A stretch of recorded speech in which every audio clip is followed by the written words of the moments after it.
Muy buenos días a todos y a todas. Último día de la semana para terminar este ciclo de meditaciones de esta semana. Vamos a hablar un poquito de cómo ser cómo ser más auténticos, ¿cierto? Y priorizarnos la calidad, priorizar a nosotros mismos nuestra autenticidad y la calidad de conexiones que tenemos más que ser una persona people pleasing, ¿no? Y esto es justo lo que vamos a hablar el día de hoy. Rey, Rey Galio.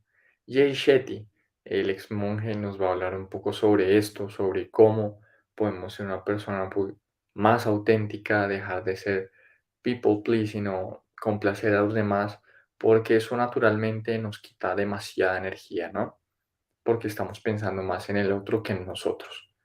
Entonces, pues vamos a iniciar con esta sesión. Es muy corta, pero muy poderosa también. Entonces vamos a acomodarnos, vamos a sentarnos o acostarnos, como preferamos, y disfrutar de esta meditación.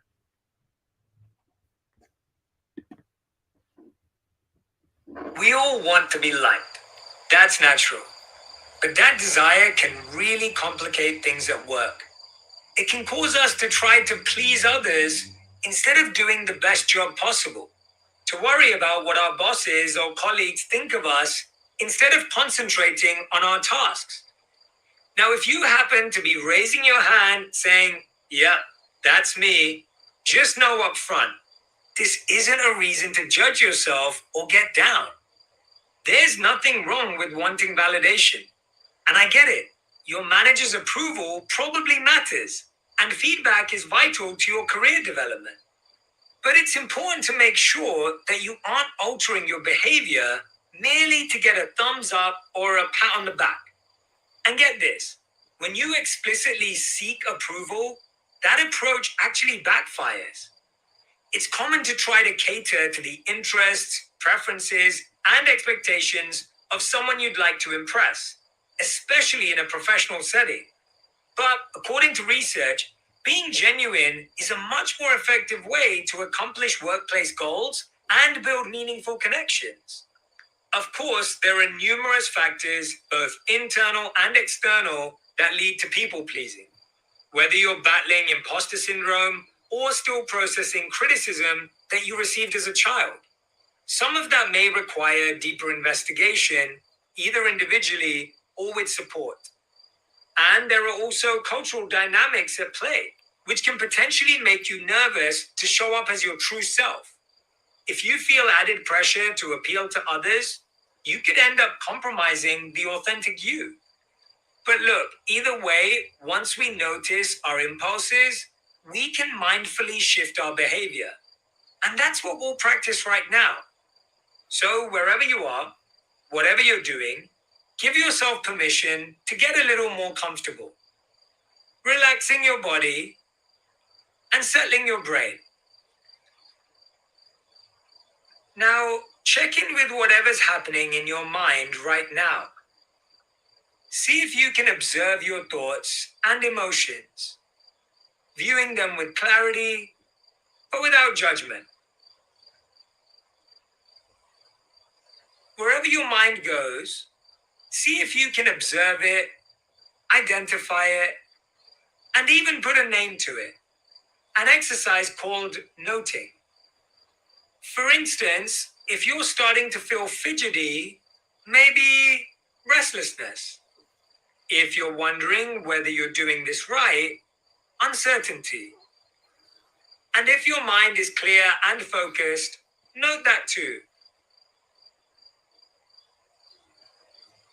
Sometimes people pleasing can manifest as fear or anxiety, even though you may not always recognize it right away. Noting is a way to identify and acknowledge what's really going on, so you can respond with intention. Okay, so with that in mind, let's go back to the exercise. And this time, let's take it one step further. As you note your thoughts and emotions, see if you can examine their roots and consciously consider whether you'd like to follow them or not.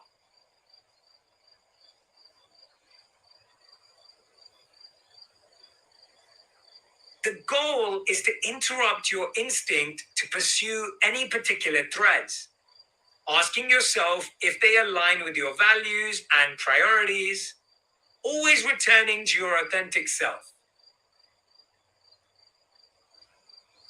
Ideally, you can incorporate this practice into your day both proactively and reactively. Before going into a meeting, an interaction, an assignment, whatever it may be, think about the energy and attitude you'd like to bring so that you center the work itself and act in a manner that genuinely aligns with you. Then, at the end of each day, reflect on how you engaged with others and with your tasks. Whenever you do catch yourself operating from a place of people pleasing, don't beat yourself up. That's when you want to reassure yourself, to offer yourself some kindness. You can even find a phrase that you turn to, like, I am enough just as I am, and I can move towards my authentic self, as tough as that may be.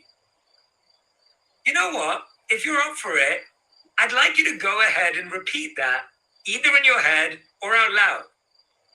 I am enough just as I am, and I can move towards my authentic self, as tough as that may be. And now, let's close with some wise words, courtesy of Ed Sheeran.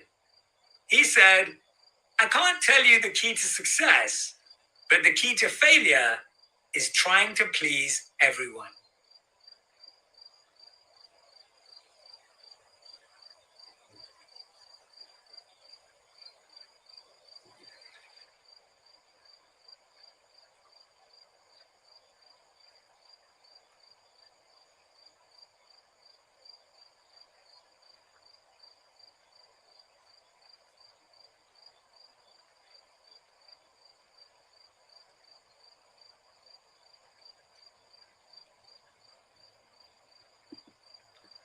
Bueno, muy bien, vamos volviendo aquí a la hora, vamos moviendo cada articulación, los hombros, el cuello, las manos, los pies.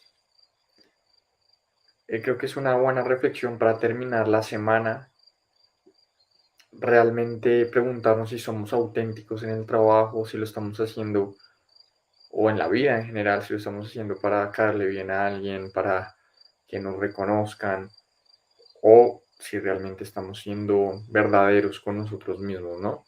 Y frente a los demás, que ahí es donde naturalmente vamos a destacar, porque tratamos de ser complacientes para destacar, pero si hacemos eso, pues nuestro ser auténtico pues se va a ir. Ahí es donde hay problemas y bueno, nada, creo que en la medida que uno es más auténtico, va a sobresalir también y se va a colocar menos presión. Entonces ya saben, empezar a tener como estos mantras que uno puede repetirse como soy suficiente, tal y como soy, identificar cuáles son esas características, esas fortalezas, sentarse a ver cuáles son las fortalezas que uno tiene, cuáles son esas oportunidades de mejora, porque en la medida que uno se conoce a uno mismo, eh, ya sabe quién es, cómo, cómo normalmente actúa en diferentes situaciones y sobre todo sabe que es suficiente. Entonces les mando un gran abrazo, que tengan un gran fin de semana y nos vemos el próximo lunes.